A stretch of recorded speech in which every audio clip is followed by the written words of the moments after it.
วัสดีค่ะทุกคนหลังเลิกงานนะคะ ตอนนี้เป็นเวลา6 โมงทุกคน แต่เราก็รู้สึกไม่ตื่นไม่ตื่นมันควรนอนไหมเนี่ย คือต้องการคาเฟอีนเข้าร่างกายก็เลยมาอเมซอนนะคะ มาคนเดียวแล้วมันชิลจริงๆ คือปกติจะมาคนเดียว บางครั้งก็มีน้องสาว แต่ปกติจริงๆก็คือมาคนเดียว ถ้าไม่ปกติคือมากับอีกคนใครก็ไม่รู้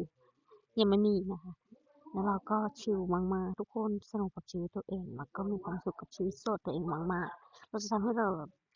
อยากทำอะไรก็ทำจะนั่งนานแค่ไหนเราก็นั่งที่จริงเลิกบ่าย 3แล้วนะทุกคนแต่ฉันเลวเป็นยังไงถึง6 โมงเย็นที่มาทำอะไรเลย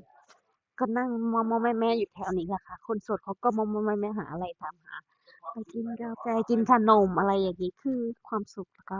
ถ่ายคลิปถ่ายวอล์กคือได้แล้วจะกลับบ้านแล้วค่ะ แล้วขอแบบวิดีโอแป๊บนึงไปก่อนนะบายบายทุกคน Have a nice day จ้า